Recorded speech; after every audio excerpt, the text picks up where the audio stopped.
Thank you so much. I'm just tired. I need help. I need help, man. I just can't believe this is happening to me. If you can post that anywhere at all. Among the throngs of people floating around the state fair, If you could post that for me. there's a single mom desperate to find her daughter. Okay, I sure will, and I wish you good luck in that. 16-year-old Gretchen Hickey has been missing since Wednesday, and a silver alert has been issued. Is she cold? Is she hungry?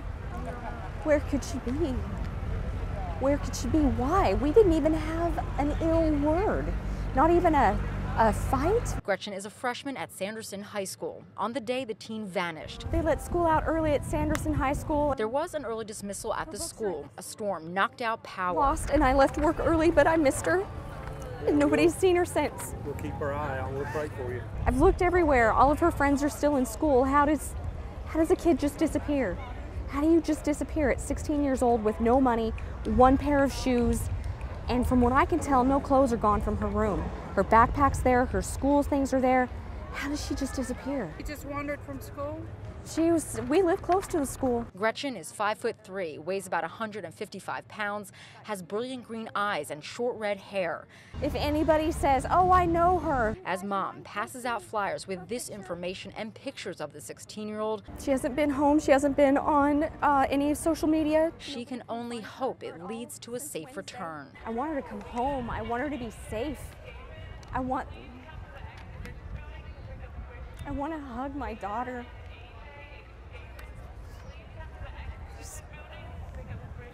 I can't believe that she's gone.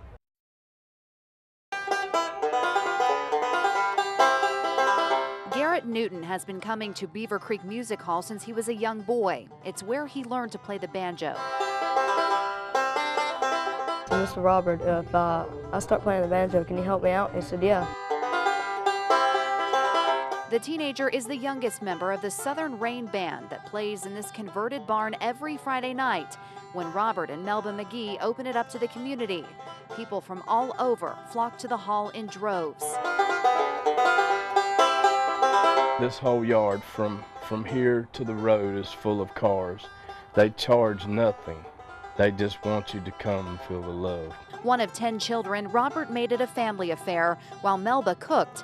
Like many in the community, Garrett says the couple were like second parents. Everywhere they went, I was with them. And if I wanted my house, I was at their house. But Wednesday afternoon, the pair were killed instantly when 19-year-old David Walker Jr. crossed the center line on Highway 210 and hit their pickup head-on. A makeshift memorial now sits at the crash site.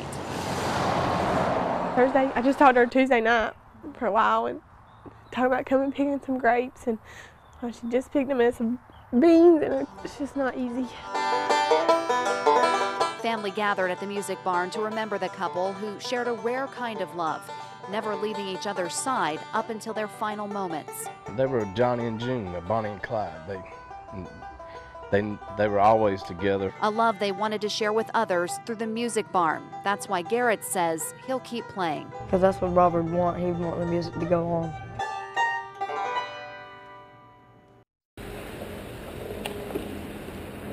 To see what happens when your vehicle drives over ice, we drove onto an ice rink at the Polar Ice House in Garner.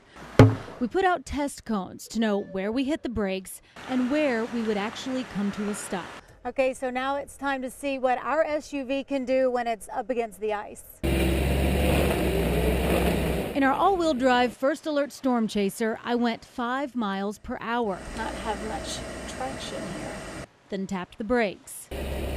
We measured, and I slid 14 feet. at just 10 miles per hour. Whoa, just slide, slide, slide. I slid 30 feet, but out on the roads, it'll be wet. To recreate that, they brought out the Zamboni.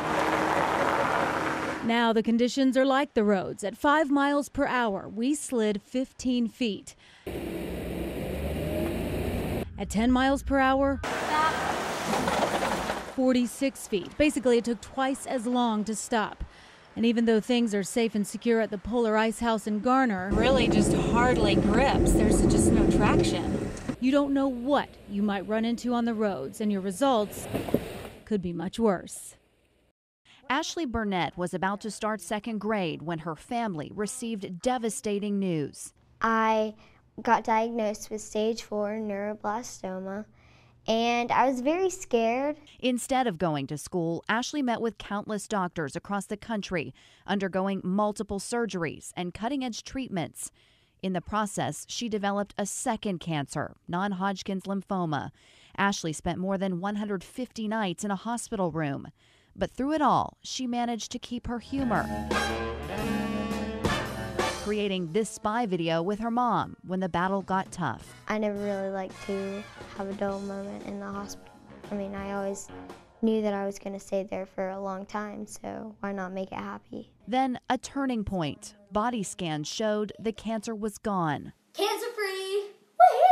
We all started screaming and crying. It was just an amazing moment. Her journey didn't end there. Ashley is now a National Youth Ambassador for Hyundai Hope on Wheels, traveling the U.S. to raise money and awareness for pediatric cancer research. Just thought I would love to do this because, I mean, it's finding a cure. She recently shared that message of hope on one of the country's biggest stages, delivering a speech in Times Square. The more we can bring attention to the importance of pediatric cancer research, the better chance we have in ending childhood cancer. Her efforts went viral when ABC News named her Person of the Week. So what do you think? You think you could do this?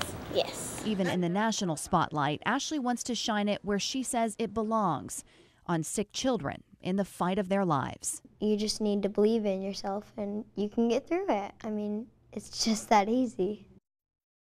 Right here, we're going to check the gate. All is status quo when it comes to ride inspections for this year's state fair. Take the seat here. No changes. The hair guard has a crack in it. No extra safety reviews. We're going to check that brake there. In spite of the vortex incident last year, when authorities say a ride operator tampered with a safety mechanism, hurling riders off the thrill ride, badly injuring some.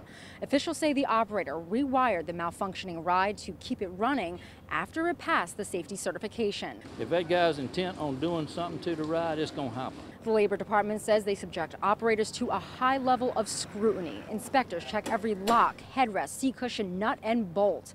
But once they give a certification that ride is safe, it's up to the operator or ride owner to stay in compliance with safety regulations and not rig a ride. That's a lot of trust you're putting into these operators. It has been proven that someone has, allegedly, in the past.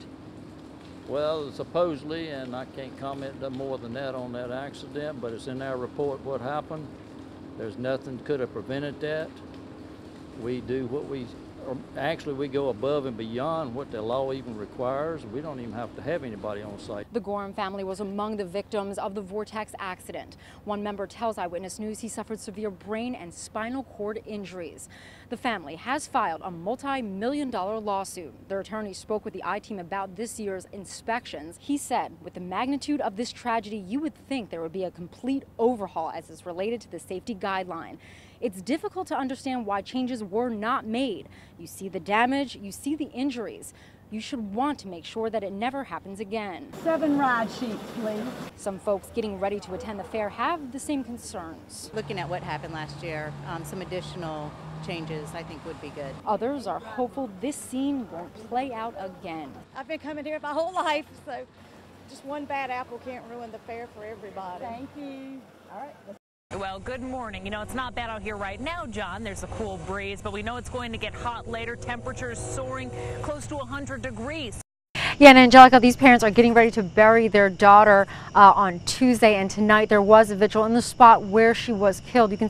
And they're posting pictures of themselves with their Starbucks, and it's going viral. Somebody's in Chicago, somebody's been in LA, Arizona.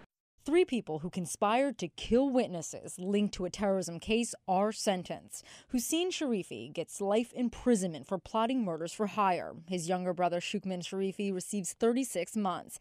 And Naveed El-Sheikh, a former special needs teacher in Mooresville, she was handed 42 months. The younger Sharifi and El-Sheikh were also sentenced to 3 years probation.